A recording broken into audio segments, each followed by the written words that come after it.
Congress party, Congress party.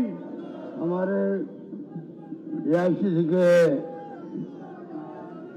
महासचिव in charge Rajasthan Sukhjinder Singh Randhawa साहब, हमारे वरिष्ठ साथी गांधी धारीवाल जी, हमारे राज्य मंत्री अशोक चांदना जी, रामनाथ मीणा साहब, भरत सिंह जी साहब, पानाचंद मेघवाल जी, निर्मला सहरिया जी, विमला जैन जी, रविंद्र त्यागी जी, मीनाक्षी चंद्रावत जी, पंकज मेहता जी, आदरणीय हरिमोहन शर्मा जी, महमूदुद्दीन गुड्डू साहब, राखी गौतम, राम गोपाल बैरवा, अमित धारीवाल, मंजू मेहरा, प्रतिष्ठा जी, राजेंद्र यादव जी, राजीव अग्रवाल जी, करण राठौड़ साहब, रामचरण मीणा जी, पीसीसी के पदाधिकारीगण,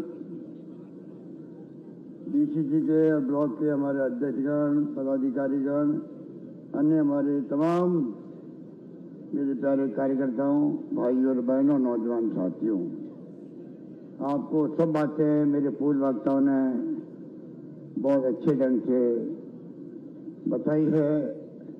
आप सब जानते हैं कि लगातार जो हालात है देश के, उसमें आप लोग टीवी में, अखबारों में देखते हैं, पढ़ते हैं, थोड़ी चिंता लगी हुई है, थोड़ी चिंता लगी हुई है। क्योंकि देखिए, सरकारें तो बदलती है, ये तो हमने अधिकार दिया है। ये महात्मा गांधी के सानिध्य में पंडित जवाहरलाल नेहरू, सरदार वल्लभ भाई पटेल, मौलाना अबुल कलाम आजाद और उस वक्त के बड़े बड़े नेता और अम्बेडकर साहब के संविधान, इन्होंने लोकतंत्र दिया, माई बाप बनाया जनता को, आप सबको। आप चाहोगे वो सरपंच बनेगा, आप चाहोगे वो एमएलए, एमपी, मंत्री, मुख्यमंत्री, प्रधानमंत्री बनेंगे। जो अधिकार आपको दिया है, तो ये तो अधिकार जब हमने दिया तो सोच के दिया कभी न कभी सरकारें बदलेगी।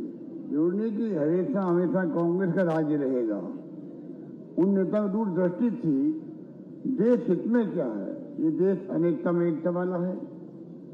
अलग अलग जाति, अलग अलग भाषा बोलने वाले लोग, अलग अलग धर्म के लोग रहते हैं। इतने बड़े मुल्क को एक रखना है, अखंड रखना है, बड़ी चुनौती है। इतने बड़े मुल्क को लोकतंत्र कायम रखना है, वो बड़ी चुनौती थी। तो हमें गर्व होना चाहिए, कांग्रेस ने चुनौती को निभाया और कामयाब रही कांग्रेस। और पाकिस्तान की तरह बार बार सैनिकों का शासन होता, बंदूकों का राज होता, तो शायद नरेंद्र मोदी प्रधानमंत्री कभी नहीं बन पाते। तो प्रधानमंत्री बने इसलिए है क्योंकि हमने अधिकार दिया जनता को और वो चुनाव जीत गए। यहाँ तो ठीक है, कई बार कई प्रधानमंत्री बदले देश के अंदर, तो जिस प्रकार का रवैया मोदी जी, आरएसएस ने अपना रखा है, वो देश के लिए दुर्भाग्यपूर्ण है। देश के लिए दुर्भाग्यपूर्ण है। मैं सोच समझ के कह रहा हूँ ये बात। सरकार बदलती है, हमारी कोई उनसे दुश्मनी नहीं है किसी से भी, न मोहन भागवत जी से है, न नरेंद्र मोदी जी से है, न अमित शाह जी से है। विचारधारा की लड़ाई हमारी है। पर आज जो हालात बनते जा रहे हैं, किसी को नहीं मालूम देश किस दिशा में जा रहा है, किस दिशा में जाएगा। आज जो यूडीसी पे दबाव, चुनाव आयोग पे दबाव, जिसके ऊपर बाहर निष्पक्ष चुनाव का, ईडी, इनकम टैक्स, सीबीआई, ये प्रीमियर एजेंसी हमारी है, उन पर दबाव, छापे डलवाते हैं विपक्ष पे सब जगह। चंदा इकट्ठा से बीजेपी ऑफिस में हो सकता है और जगह होना रोक लगा दी गई है। इलेक्टोरल बॉन्ड निकाल दिए हैं, 98% बॉन्ड खाली जाते हैं बीजेपी के पास में। आप सोच सकते हैं, लोकतंत्र में लड़ाई बराबर की नहीं होगी तो निष्पक्ष चुनाव कैसे होंगे। तो हालात चिंताजनक है, देश में तनाव का माहौल है।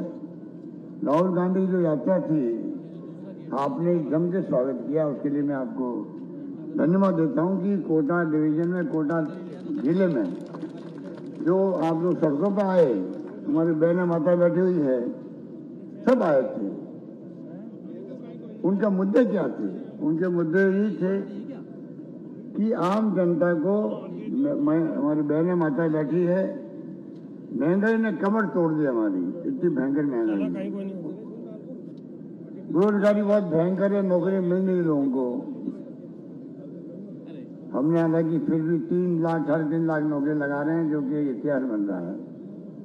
और आज महंगाई बहुत भयंकर है, उसके लिए मैंने प्रयास किए हैं। जो स्कीम हमारी आई है, चाहे वो बिजली में छूट देने की बात हो, चाहे किसानों को 2000 यूनिट फ्री करने की बात हो, चाहे ओपीएस हो हमारे कर्मचारियों के लिए, चाहे अभी आपको बता रहे धारीवाल जी किस प्रकार के पैकेज देंगे हम प्रति माह हर परिवार को, जो 80 लाख के करीब परिवार हैं उन सबको प्रति माह, क्योंकि महंगाई के मार कम पड़े लोगों पर। लंबे चौड़े फैसले हमने किए, छात्रों के लिए, युवाओं के लिए, शिक्षा में 60 में 25 लाख का बीमा कर दिया, ये महंगाई कम करने के लिए। तो राहुल गांधी के मुद्दे जो थे, वो मुद्दा महंगाई का था, बेरोजगारी का था, साथ में था कि आपस में सब लोग देश के अंदर अपने भाईचारे से, प्यार से, मोहब्बत से रहो। विकास तभी होता है जब शांति सद्भावना होती है। और चौथा उनका कहना था, अमीर और गरीब जो है उनके बीच में खाई बहुत बढ़ती जा रही है। अमीर अमीर होता जा रहा है, गरीब गरीब होता जा रहा है, वो खाई कम होनी चाहिए। पर भारत सरकार ने ध्यान दिया नहीं। मोदी जी चाहते विपक्ष का मान सम्मान करते हुए उनको करना चाहिए था। बिना विपक्ष के सत्ता पर कौन क्या मान है? विपक्ष है तो सत्ता का मान है। मोदी जी का जो लगता है नजरिया, एक पार्टी के राज हो जाए देश के अंदर, कांग्रेस मुक्त भारत, तो आप सोच सकते खतरनाक खेल चल रहा है देश के अंदर। उस दिशा में हम जा रहे हैं, वो चिंता करने वाला है। राहुल गांधी जी की जो निष्कासन किया गया है, ये षड्यंत्र है उनका।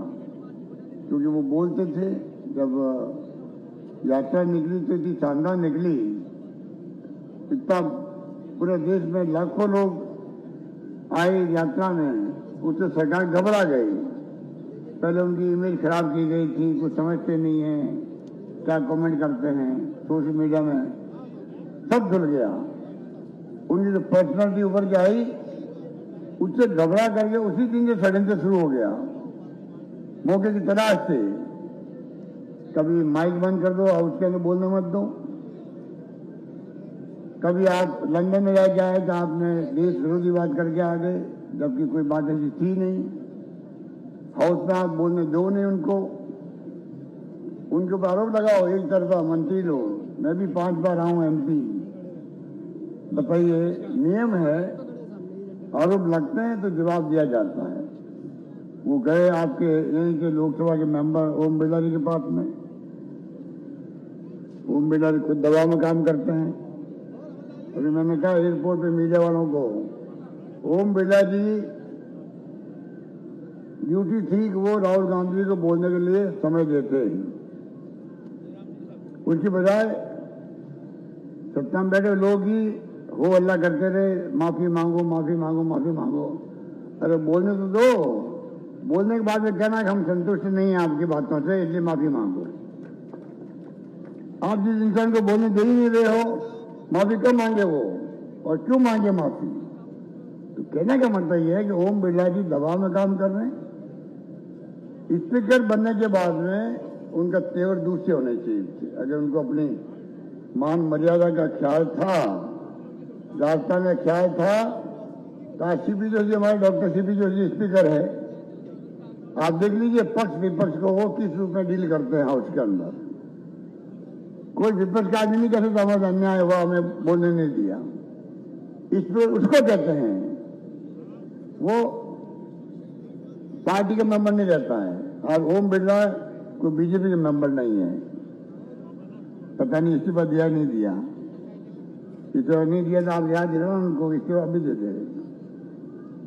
पर ओम बिरला जी इतने बड़े पद पे है, वो पद मामूली पद नहीं है। राजस्थान वालों को फक्र हुआ था जब वो बने थे स्पीकर, मैंने उनको बदल दी घर जा करके, क्योंकि लोकसभा स्पीकर किसे कहते हैं? मावलंकर साहब बैठे थे वो जमाने में, उस पद पे ओम बिरला बैठे हैं। बताइए आप, एयरपोर्ट की बात थी, जमीन फ्री, अभी दालीवाड़ी कह रहे थे आप, अरे अब तो एयरपोर्ट लेके आ जाओ, वरना फिर सपना आएगा 40 साल से मांग करें कोटा वाले एयरपोर्ट एयरपोर्ट एयरपोर्ट। पहली बार जमीन का फैसला हुआ है, फ्री फैसला हो गया, सब कुछ हो गया, आगे बढ़ना चाहिए। तो मैं कहना चाहूंगा आपको, उनको बोलने दिया नहीं गया, और देख लिया सूरत में क्या हुआ। जिसने केस दायर किया वो खुद ही हाईकोर्ट गया, रोकवा दिया, सुनवाई मत करो, अभी रोक तो स्टे कर दिया।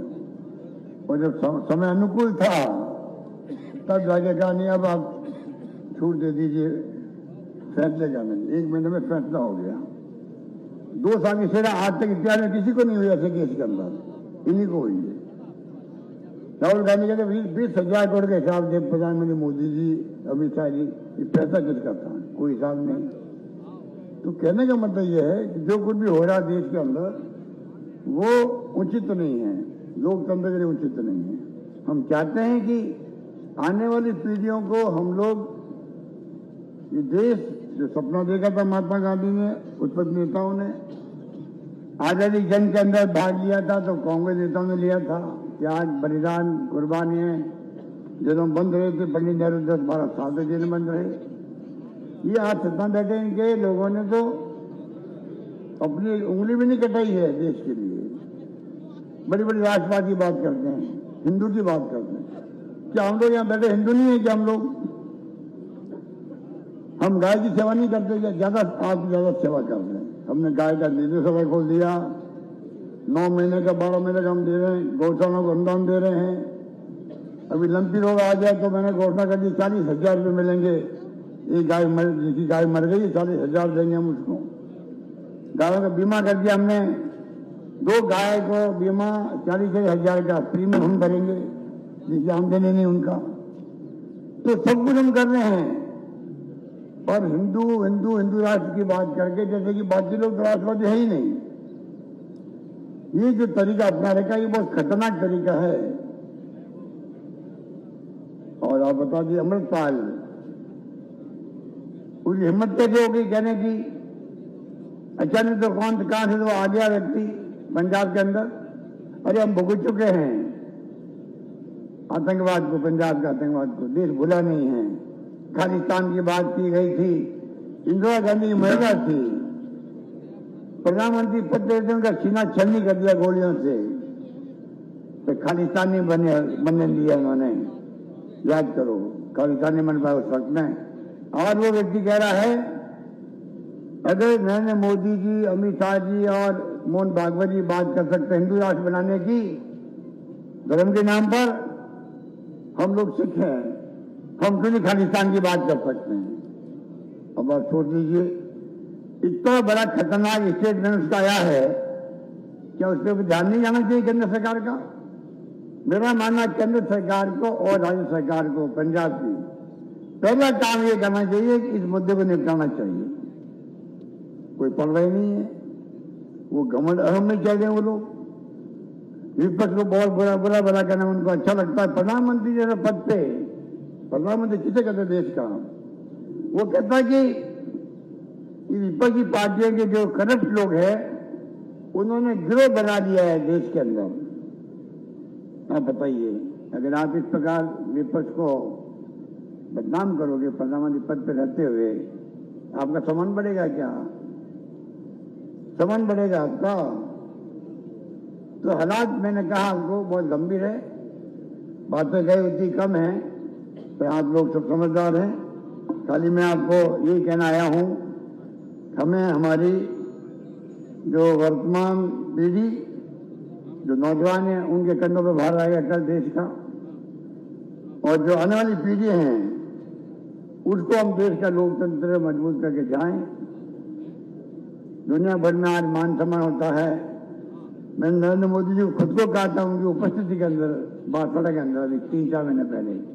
क्योंकि मोदी जी, आप जब दुनिया में जाते हो, आपके तो मेरा बहुत सम्मान होता है। पता आपको क्यों होता है? इसलिए होता है कि आप नरेंद्र मोदी जी हमारे आए हैं, वो गांधी के देश से आए हैं। सम्मान इसलिए होता है, भारत से आए हैं जहां पर लोकतंत्र बहुत मजबूत है, सरकार बदलती है कोई खून खराबा के बगैर, इसलिए आपका सम्मान होता है। और वास्तविकता है, सच्चाई है। इस पूंजी को मोदी जी को समझना चाहिए। दुनिया के मुल्क हिंदुस्तान का मान सम्मान क्या रखते हैं दिल के अंदर, उसको आप अपने समय में और बढ़ाओ, घटाओ मत। वो तब बढ़ेगा तब हिंदू राष्ट्र की बातों करने के बजाय छत्तीस कौम की बात करो, सबकी बात करो। वरना हिंसा का जवाब हिंसा कभी नहीं हो सकता है। रामनवमी देखिए आप, कल बंगाल के अंदर, गुजरात में बड़ौदा के अंदर, सासाराम के अंतर्गत बिहार के अंदर 5-7 जगह दंगे बढ़ गए हैं राज्यों के अंदर। ये अच्छी बात है क्या? भगवान राम का दिन सबके लिए सुकून का दिन होता है, उस पर दंगे भड़क जाए, हिंदू मुसलमान एक दूसरे को आरोप लगाते रहे, इस माहौल में क्या प्रगति हो सकती है? अरे घर में 2 भाई झगड़ते तो प्रगति रुक जाती है। ये बात लागू होती है गांव के लिए, गांव में झगड़े होते हैं, विकास ठप। ये बात लागू होती है प्रदेश और देश के लिए। इसलिए मैं कहना चाहूंगा, कृपा करके आप इन बातों को समझें। हमने बहुत स्कीमें दी है, हर बार सरकार बदल जाती है, बदलना कोई बुरा नहीं होता है, परंतु काम करने के बाद में भी जिस रूप में सरकारें बदली, मेरी भी 2 बार, कितना नुकसान हो गया राजस्थान को। मैं आपको उदाहरण देना चाहता हूं। एक तेल निकल गया बाड़मेर के अंदर, कायाकल्प हो गया राजस्थान का, आमदनी बढ़ गई राजस्थान की।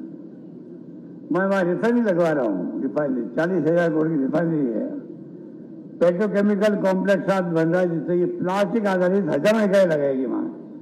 800 किलोमीटर का तो एरिया घेरा हम लोगों ने उद्योग लगाने के लिए। कोटा वाले जा सकते हैं, कोई जिले के लोग जा सकते हैं वहां काम करने, उद्योग लगाने के लिए। वसुंधरा जी आई वहां पर, सरकार बदल गई हमारी, 5 साल उस काम को बंद कर दिया। 5 साल से मालूम आपको क्या हुआ? वो 40,000 करोड़ की लग रही थी, आज वो 70,000 करोड़ की हो गई है, उसकी रेट बढ़ गई है। बताइए आप, नुकसान हो गया। और इधर ERCP योजना जो आपकी है, कोटा, बूंदी, झालावाड़ और 13 जिले की पीने के पानी की सिंचाई की, ये वसुंधरा जी शुरू करी है। मैंने उनकी तरफ बंद नहीं की इस योजना को, उनके नाम की है, तो भी मैं उसको आगे बढ़ा रहा हूं। प्रधानमंत्री जी चुनाव में आए, जयपुर अजमेर में बोल के गए, 13 जिले के नाम बोले हैं, रिकॉर्ड है वो, उन्होंने मीडिया वालों को बताया, रिकॉर्ड है वो। और कहा मैं इसके सकारात्मक दृष्टिकोण रखूंगा। मांग थी कि राष्ट्रीय परियोजना बनाओ, 90% पैसा भारत सरकार दे, 10% पैसा राज्य सरकार दे। 16 योजना ऐसी है देश के अंदर, तो इससे बच नहीं हो रहे वो लोग। अरे मैंने कहा आपकी सरकार थी, आपकी पार्टी मुख्यमंत्री वसुंधरा जी थी, उनकी वक्त की योजना है, आप वादा खिलाफी क्यों कर रहे हो? आपका हिंट बहुत होता है। मंत्री राजस्थान का, उनको चिंता ही नहीं है, इतना पोर्टफोलियो इंपॉर्टेंट है उसके पास में, शेखावत के पास में, कोई चिंता नहीं उसको। क्या किया राजस्थान में, पूरे राजस्थान में क्या किया उसने? इतना शानदार पोर्टफोलियो, सबसे समस्या देश के अंदर सबसे अधिक समस्या पीने के पानी की है, तो राजस्थान के अंदर है। क्या वो कुछ नहीं कर सकते थे? परवाही नहीं है, वो प्रधानमंत्री कन्विंस नहीं कर पाए राष्ट्रीय परियोजना घोषित कर दो उसको, उल्टे आर्ग्यूमेंट दे रहे हैं। तो मैंने 9,000 करोड़ रुपए रखे पिछली बार, नवनिर्माण बांध बन रहा आपके कोटा जिले के अंदर ही, इस बार मैंने 13,000 करोड़ बढ़ा दिए, 13,000 करोड़ रखे इस योजना के लिए। सरकार हमारी आ गई उनसे बदल के, हम उनकी योजना को बंद नहीं करते हैं। इस बार मुझे लगता है कि जनता का मूड लगता है कि वापस सरकार कांग्रेस की बनानी चाहिए, मुझे लगता है।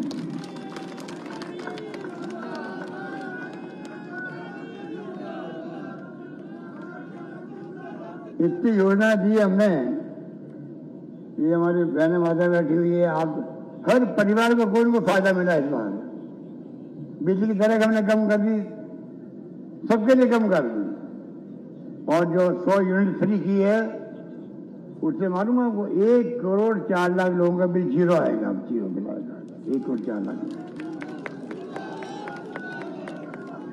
किसानों का 13-14 लाख किसानों का बिल जीरो आएगा। ये तो मैं एग्जाम दे रहा हूं आपको। तो मैं आपको निवेदन करना चाहूंगा, हमने कई नवाचार के देश में कई देखे। इंग्लिश स्कूलें खोल दी हमने गांव-गांव में, बच्चे इंग्लिश बोलने लग गए। 10-15 साल बाद देखना आप राजस्थान के बच्चे बम्बई, लंदन, अमेरिका जाएंगे तो कहाँ के कहाँ पहुंच जाएंगे। तो हमारी हिस्ट्री में बहुत लंबी चौड़ी है, उसमें मैं नहीं बोलना चाहता अभी। और आपके यहाँ तो रिवर फ्रंट बन रहा शानदार, पूरे देश में नाम हो रहा उसका। पूरे देश के अंदर रिवर फ्रंट हो रहा है आजकल। जो सुनता है उसका आश्चर्य होता है। ऐसा रिवर फ्रंट तो मोदी जी अपने गुजरात में नहीं बना पाए हैं, जाके देख लीजिए रिवर फ्रंट को। वो रिवर फ्रंट अहमदाबाद वाला है, वो नाम का है और ये काम का है। इस रिवर फ्रंट में जो अप्रोच रखी गई है वो देखने वाली है। टूरिस्ट बहुत कम आते हैं कोटा के अंदर। अब आप देखना, टूरिज्म को बहुत प्रमोट कर रहे हैं हम लोग। 1,500 करोड़ रुपये रखा मैंने बजट टूरिज्म का। टूरिज्म को इंडस्ट्री का दर्जा दे दिया। राजस्थान भर के होटलियर खुश है, ट्रैवल एजेंट खुश हैं, टूर ऑपरेटर खुश हैं। इतना शानदार खर्च हमने किया है। रोजगार बढ़ेगा टूरिज्म से राजस्थान के अंदर। और धारीवाल जी ने जो काम किया, मैं क्या कह रहा हूँ, मुझसे ज्यादा आप जानते हो। हम तो खाली पटाते हैं, काम करवा लेते हैं सब काम। पैसा के जुगाड़ भी कर लेते हैं, यूआईटी से कर लेते हैं, कुछ भी कर लेते हैं। तो धारीवाल जी ने तो कमाल कर दिया। जिस प्रकार से कोटा शहर का जो चमन किया है, ये कहाँ कोटा था, मैं कोटा में आ रहा हूँ, एनएससी में था मैं 72-73 में। रंधावा साहब भी आपके कोटा बूंदी के ही हैं, ये यहीं से गए हुए यहाँ से। तो रंधावा साहब, मैं जब 72-73 में बना अध्यक्ष एनएससी का, तब मैं कोटा आता था यहाँ।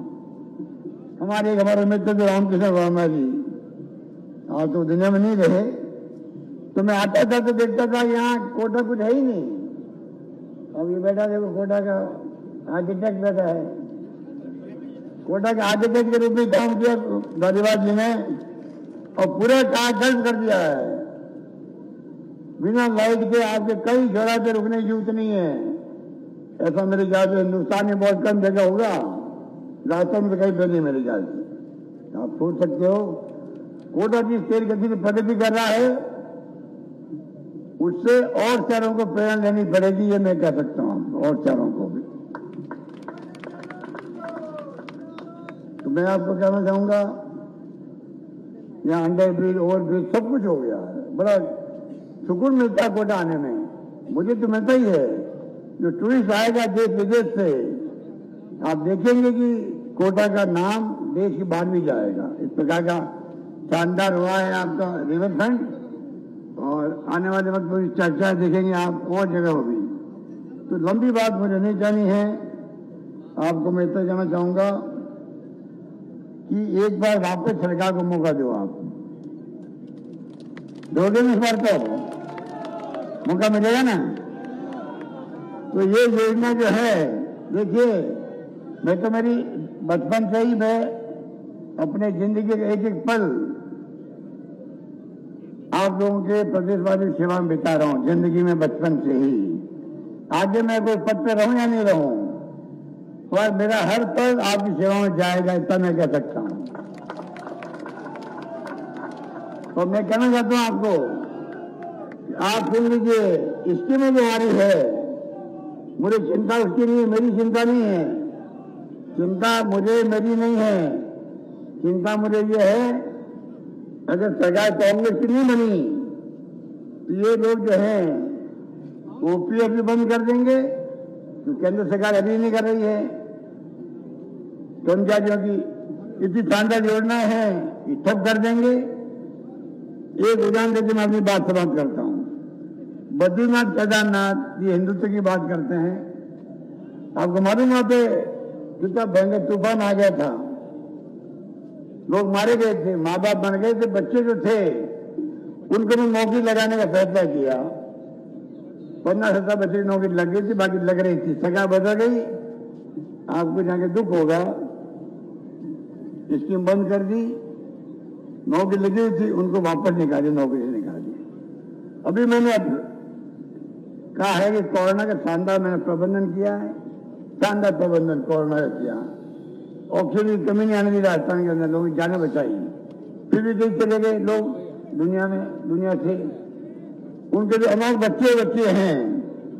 अभी मैं दीपावली में उन तमाम बच्चों को मुख्यमंत्री निवास में बुलाया था। दीपावली मैंने उनके साथ मनाई थी और मैंने घोषणा कर रखी है कि हमारी सरकार अनाथ बच्चे जो कोविड में हुए हैं उन सबको नौकरी देगी। इतना बड़ा फैसला हमने किया है। मुझे लगता है ये लोग कहीं स्कीम बंद नहीं करते, ये कहीं स्कीम बंद नहीं करते। नकारात्मक सोच वाले लोग हैं, पैसे की कमी नहीं है। चुनाव में देखोगे आप क्या ताम झाम लेके आएंगे मोदी जी, अमित शाह जी, सब नेता लोग, केंद्रीय मंत्री रेल डालेंगे राजस्थान के अंदर, हर जिले के अंदर, हर ब्लॉक में एमपी जाएंगे, इनके साथ में कमी नहीं है। उसका मुकाबला में करना है, उसका मुकाबला में करना है। कम साधनों में, बिना साधनों के मुकाबला करना पड़ेगा, तब जाकर के जो फासिस्टी लोग हैं इनका कोई लोकतंत्र में यकीन नहीं है। लोकतंत्र का मुकुट पहन के सरकार में आ जाते हैं, कोई कमी नहीं इनके पास में। साम दाम दंड भेद वाली बात है इनके लिए। इस बार हिम्मत के साथ मुकाबला करना पड़ेगा। यही बात करता मैं अपनी बात समाप्त करता हूं। धन्यवाद, जय हिंद, धन्यवाद। अंत में मैं खाते